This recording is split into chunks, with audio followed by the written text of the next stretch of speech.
Hello people and welcome back to the Forbes YouTube channel. आज है 25th of October and we are back with our daily current affairs initiative where we bring to you 10 questions from current affairs in the MCQ format which are extremely important for all your competitive exams. So without further ado, let's move to question 1 of the day. Which 3 Indian ports have recently been designated as green hydrogen hubs under the national green hydrogen mission? National green hydrogen mission के तहत हाल ही में किन 3 भारतीय बंदरगाहों को green hydrogen hub बनाया गया है? I think we have discussed this in one of the previous videos also, and the right answer for this question is the Deen Dayal Port in Gujarat, VO Chidambaranar Port in Tamil Nadu and Paradeep Port in Odisha. जो हमारी country है उसमें 14 major ports हैं जिसको ministry of ports and shipping control करती है। 12 major ports इसमें से ऑपरेशनल हैं। इसके अलावा 200 major ports, non major ports जो हैं वो माइनर पोर्ट्स कहलाते हैं और उनका जुरिस्डिक्शन या कंट्रोल जो है वो रेस्पेक्टिव स्टेट मेरीटाइम बोर्ड या स्टेट गवर्नमेंट के अंडर होता है। एंड जो ये मैप में दिख रहा है एटलीस्ट ये 14 हमें याद रखने चाहिए। इसमें से Paradip port, Chidambaranar port and Deendayal port को ग्रीन हाइड्रोजन हब्स के लिए सिलेक्ट किया गया है। Question number 2, which 2 Indian cities have been recently selected by Meta Platforms as landing sites for its multi-billion-dollar undersea cable project Waterworth? Meta platform ने हाल ही में अपने मल्टी बिलियन डॉलर के अंडर सी केबल प्रोजेक्ट वाटरवर्थ के लिए किन 2 भारतीय शहरों को लैंडिंग साइट के तौर पर चुना है? क्वेश्चन में से भी हम ये फैक्ट याद रखेंगे कि इस प्रोजेक्ट का नाम क्या है, project Waterworth, and the right answer for this question is Mumbai and Visakhapatnam. Question number 3, what is the name of India's newest research station being established in Eastern Antarctica? पूर्वी अंटार्कटिका में स्थापित किए जा रहे भारत के सबसे नए रिसर्च स्टेशन का नाम क्या है? जो लेटेस्ट रिसर्च स्टेशन हमें अंटार्कटिका में मिलेगा इंडिया का, उसका नाम क्या है? सो द आंसर इज मैत्री 2. इससे पहले हमारे 3 रिसर्च स्टेशंस ऑलरेडी वहां पर स्थित हैं। दक्षिण गंगोत्री जिसको सेटअप किया गया था 1983 में, मैत्री 1 जिसको 1989 में सेटअप किया गया था, and latest was Bharati research station in 2012, और अब जो लेटेस्ट अनाउंस हुआ है वो है मैत्री 2. Question number 4, India and Brazil recently agreed to expand their PTA preferential trade agreement to boost bilateral trade to $20 billion by 2030. Under which regional trade bloc will this expanded PTA operate?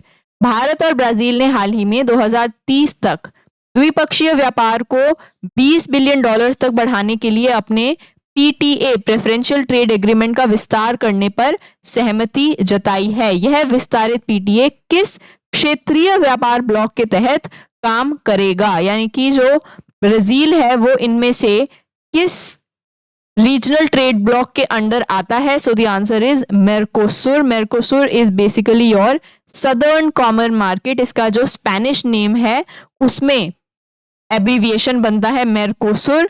It is a regional integration process initially established by Argentina, Brazil, Paraguay and Uruguay, and latest इसके joinees हैं Venezuela and Bolivia. थोड़ा सा समझ लेते हैं कि जो हमारे ट्रेड एग्रीमेंट्स होते हैं वो कितने प्रकार के रहते हैं. सबसे बेसिक जो ट्रेड एग्रीमेंट होता है वो है प्रेफरेंशियल ट्रेड एग्रीमेंट, जिसमें कंट्रीज बस अपना टैरिफ्स रिड्यूस करते हैं कुछ सेलेक्ट प्रोडक्ट्स पे, जैसे कि इंडिया का है अफगानिस्तान के साथ.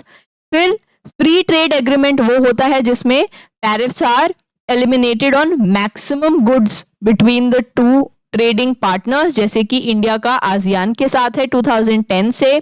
इसके अलावा CECA, custom union, common market, economic market, यहाँ पर एक CEPA भी आ जाता है, और साथ ही बायलेटरल इन्वेस्टमेंट ट्रीटीज भी होती हैं. तो इस तरह के different types of trade agreements होते हैं, डिफरेंट लेवल्स होते हैं उसमें, जिसमें हम ट्रेड के अलग अलग प्रकार के लाइसेंसिंग एंड अलाउंस रूल्स बनाते हैं. So depending upon how many of the products are allowed for free tariffs etc. In different types के ट्रेड एग्रीमेंट्स को नाम दिया जाता है. Question number 5.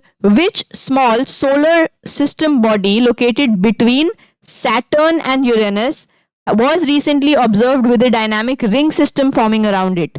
शनि और यूरेनस के बीच मौजूद कौन सा छोटा सोलर सिस्टम बॉडी हाल ही में अपने चारों ओर एक डायनामिक रिंग सिस्टम बनाते हुए देखा गया था? तो जैसे कि हमने सैटर्न में भी देखा है कि it has rings, so similarly Saturn और यूरेनस के बीच में भी एक सोलर सिस्टम बॉडी है जिसको डायनामिक रिंग सिस्टम बनाते देखा गया. उसका नाम है 2060 चिरोन. इस तरह से उसकी रिंग्स दिखाई दे रही हैं. Question can also be asked कि रिंग्स दिखाता हुआ ये जो चिरोन नाम का सोलर सिस्टम बॉडी है ये कौन से दो प्लैनेट्स के बीच स्थित है? So the answer would be Saturn and Uranus. Before moving to question 6, एक स्मॉल डिस्क्लेमर है कि सीटेट का जो आपका डेट है वो आउट हो चुका है. एंड डेट आउट होने का मतलब है कि हमारी पढ़ाई और भी जोरों शोरों से हो जानी चाहिए.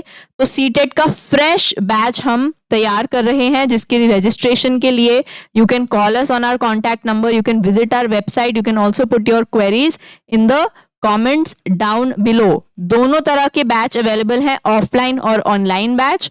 ऑफलाइन बैच तो आपको पता ही है कैसे वर्क करता है. इन आर ऑनलाइन बैचेस एक खास बात यह है कि आपको हाइब्रिड मोड भी मिलेगा, यानी जो बच्चे ऑफलाइन पढ़ रहे होंगे वही आपको ऑनलाइन पढ़ाया जाएगा, so that there is no discrepancy. बिल्कुल भी प्रॉब्लम नहीं आएगी आपको. सीटेट की डेट्स आउट हो चुकी हैं, सो जल्दी से रजिस्टर कर लीजिए. फ्रेश बैच है, क्लास 1 से स्टार्ट होएगा, फ्रेश स्टार्ट होगा बिल्कुल.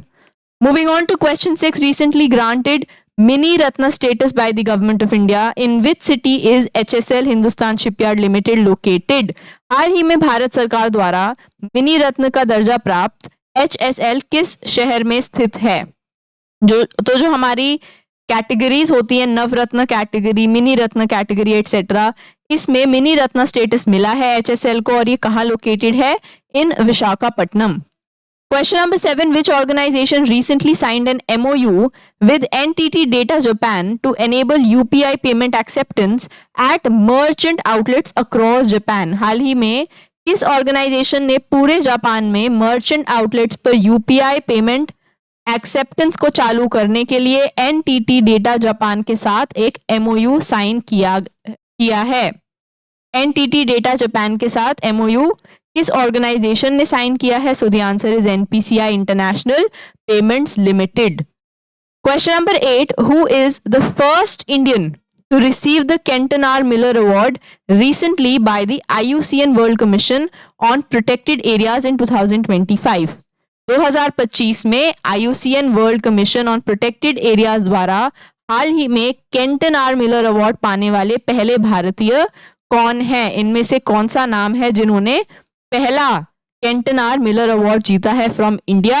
सो the answer is doctor Sonali Ghosh. Doctor Sonali Ghosh is the director of Kaziranga national park and tiger reserve, जिन्होंने ये अवार्ड जीता है for innovation in national parks and protected area sustainability. और ये इनको अकेले नहीं मिला है, इनके साथ मिला है इक्वेडोर के रॉक सिमोन सेविला लारिया को. एंड ये फंक्शन कहाँ हुआ था? आबू धाबी में. Question number 9. Where will the 11th India International Science Festival be held from December 6 to 9, 2025? 11वां इंडिया इंटरनेशनल साइंस फेस्टिवल 6 से 9 दिसंबर 2025 तक कहाँ आयोजित किया जाएगा? लोकेशन कहाँ होगी उसकी? Which of these cities will be hosting the above festival? And the answer is Chandigarh.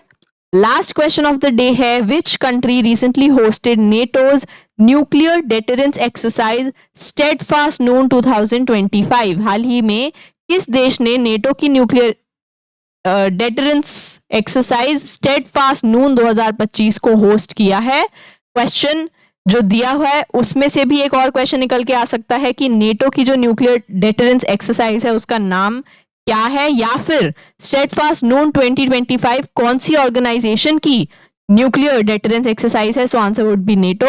और ये कहाँ होस्ट की गई है? It has been hosted in Netherlands. So these were our 10 questions of the day. If you liked the video, then please subscribe to our channel and follow us on all our social media channels. For all ebooks, e-PDFs and daily free updates, you have to join our Telegram. The link is in description. Thank you. Bye-bye. and keep learning.